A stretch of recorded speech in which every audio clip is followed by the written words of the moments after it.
Party की सतह पर फैसला होगा। इक्का दुक्का लोगों ने अगर कुछ किया है, गद्दारी की है, तो वो ठीक है, उनकी सियासत मैं समझता हूँ ख़त्म हो गई। लेकिन जो दूसरा मामला है दीगर पार्टियों से इल्हाक का या उनको ज्वाइन करने का, उसका ताल्लुक है रिज़र्व्ड सीट से। जो ख़वातीन की और माइनॉरिटीज़ की रिज़र्व्ड सीट्स हैं वो हासिल करना मैं समझता हूँ हर एक का हक़ है। हम जिन नंबरों में हैं पार्लियामेंट में, हमें उसके तनासब से वो सीटें मिलना चाहिए। और उसके लिए अगर हमें किसी को ज्वाइन करना पड़ता है तो यकीनन करेंगे, और ये फैसला भी एक आध दिन में पार्टी की सतह अच्छा, पर हो इंट्रा जाएगा। पार्टी इंतखाब के हवाले से कुछ नहीं सोचा, क्योंकि आपके पास पार्टी तो है लेकिन निशान नहीं है, तो इंतखाब करा के अपनी पार्टी क्यों नहीं उसको कर लेते? हो जाएगा, वो भी हो जाएगा, लेकिन अब मामला चूंकि अगले 2-3 दिनों का है, तो इन 2-3 दिनों में किसी और पार्टी के साथ शायद गुफ्तगू हो। सलमान अकरम राजा साहब, आपने कहा आपको धक्के देकर गिरबान से पकड़ के आरओ ऑफिस से निकाला गया है, आपको क्या लगता है किसकी हिमा पर किया गया, और क्या आरओ ऑफिस आपके हल्के का भी गायब है? क्योंकि बेशतर हल्कों के आरओ जो है इस वक्त जी, हमने कल परसों उनको ढूंढने की कोशिश की। हम हाई कोर्ट गए थे, हाई कोर्ट ने कहा कि आरओ आपके साथ बैठकर दोबारा फॉर्म 47 जो है उसकी तरतीब दे, और साहब नापैद हैं। बिल्कुल ऐसा ही हुआ। अच्छा, उनके खिलाफ कोई कार्रवाई होगी? आपका गिरबान पकड़ा देखिए, गया? उसके उस हवाले से हम ज़रूर कोई कार्रवाई करेंगे ठीक वक्त पे। इस वक्त मौका जो है वो इलेक्शन को दुरुस्त करने का है। बाकी तमाम जो बातें हुई उनका ज़रूर हम मुहासबा करेंगे। सर, आपकी जो अक्सियत है जिसे अक़लियत में बदलने की कोशिश की जा रही है, पीटीआई उस अक्सियत को बरकरार रख पाएगी? देखिए, ये सियासी अमल है। मेरा ख्याल है कि लोगों में अब शऊर है, मेंबरान में भी शऊर है, वो वफादार हैं पार्टी के, वो रहेंगे। और अगर ये फैसले जो होने चाहिए जिस तरह आइन और कानून के मुताबिक, तो कोई वजह नहीं कि हमारी अक्सरियत वो भी तो वफादार थे जिन्होंने कल रात अपनी वफादारी तब्दील की, उन्होंने हल्फ भी दिया था, तो ये वफादारी तब्दील होना कोई नहीं, मेरा नहीं ख्याल ये बड़ी तादाद में ऐसा होगा। और इंशाअल्लाह अदालतों से फैसलों के बाद, इलेक्शन कमीशन से फैसलों के बाद हमारी अक्सरियत भी कायम होगी। सुप्रीम कोर्ट से आप समझते हैं कि जो ताकतवर अपोजिशन है वो एक कमजोर हुकूमत से बेहतर होगी? ये भी बिल्कुल दुरुस्त एक मौक़िफ़ है। देखिए, लूली लंगड़ी हुकूमत तो हमने देख लिया कि जिसने भी बनाई उसने अपनी सियासत को नुकसान पहुँचाया और आवाम के लिए कुछ नहीं कर सका। तो अगर तो एक ऐसी हुकूमत बनने जा रही हो जहाँ आप कुछ करने के काबिल ना होंगे, जहाँ आप सारा वक्त रहीन होंगे किसी और के, तो मैं समझता हूँ ऐसी हुकूमत नहीं बनानी चाहिए। हुकूमत को मुस्तहकम होना चाहिए। जो दूसरी पार्टी में जा रहे सर, उनके खिलाफ कोई कानूनी कार्रवाई करेंगे सर? उसके देखिए, ये मामूली बात है, 1-2 लोगों के जाने से कोई फ़र्क नहीं पड़ता। जिन लोगों ने पीटीआई को छोड़ा, वो परवेज़ खटक हो या कोई और हो, आपने देखा वो 0/0/0 हो गए।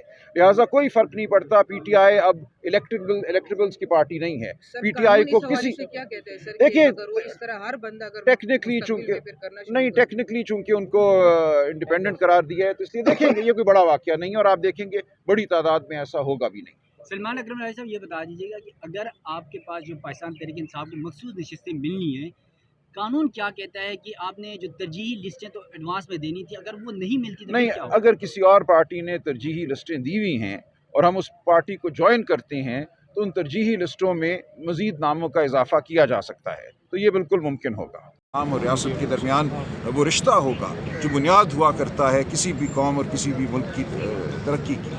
तो हम ये तमाम बातें लेकर लड़ रहे हैं जंग। देखिए, मेंबर बनना ठीक है, उसका अपना एक रोल है। असेंबली में इंसान कुछ काम कर सकता है जो शायद बाहर नहीं कर सकता, लेकिन कोई मेरे लिए बहुत बड़ी बात नहीं है। जो मैं करता हूँ अदालतों में, जो मैं करता हूँ दरसगाहों में जहाँ मैं पढ़ाता हूँ, जो मैं करता हूँ आपके साथ गुफ्तगू में आवाम तक जो बात पहुँचती है, मेरे लिए वो बहुत अहम है, और वो काम तो होता ही रहेगा।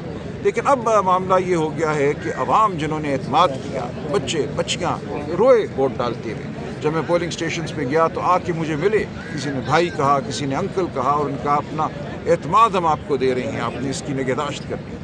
उनके एतमाद की निगहदाश्त के लिए मैं यहाँ आया हूँ, और लोगों को समझना चाहिए कि लाखों की तादाद में, करोड़ों की तादाद में लोगों का जो एतमाद है, उसका दारो मदार अब ये है कि हमारे इदारे, हमारी अदालतें, हमारा इलेक्शन कमीशन वो कुछ करे जो कानून और आइन उनसे चाहता है।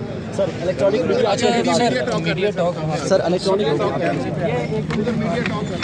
बहुत शुक्रिया सर आपके वक्त का, थैंक यू वेरी मच। ये थे जी सलमान अकरम राजा साहब, जो कि लाहौर से जिन्होंने इलेक्शन लड़ा और ओन चौधरी को इनके मुकाबले में हरवा दिया गया। ओन चौधरी को बड़ा बुरी तरीके से धांधली करके जितवाया गया। तो सलमान अकरम राजा साहब इस वक्त इलेक्शन कमीशन ऑफ पाकिस्तान में मौजूद हैं, और उन्होंने इलेक्शन कमीशन ऑफ पाकिस्तान से भी रुजू किया, लाहौर हाई कोर्ट से भी उन्होंने रुजू किया हुआ है।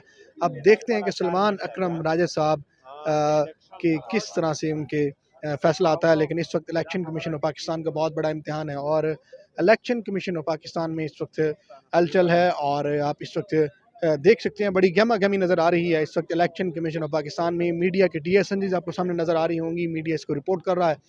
बहुत ज़्यादा इस वक्त हलचल है और जो ROs हैं उनकी आमद का सिलसिला भी इस वक्त शुरू हो चुका है। मुख्तलिफ हलकों के मसाइल हैं और मुख्तलिफ हलकों के मसाइल सामने आने के बाद इलेक्शन कमीशन ऑफ पाकिस्तान का इजलास जारी है और अब देखते हैं कि इलेक्शन कमीशन ऑफ पाकिस्तान किस तरह से अपनी साख को बरकरार रखता है, क्योंकि इतने घंटे गुजरने के बाद भी अभी तक मुकम्मल नतीजा नहीं दिया गया। बहुत सारे हलकों का अभी भी रहता है। तो इस वक्त इलेक्शन कमीशन ऑफ पाकिस्तान तमाम तर तवज्जो का मरकज़ बना हुआ है। मज़ीद जो भी डेवलपमेंट्स होंगी शहर इक़्तिदार की आपको इस पेज से चैनल से आगाह रखेंगे। अपने इर्द गिर्द लोगों का ढेर सारा ख्याल रखें। अल्लाह निगहबान।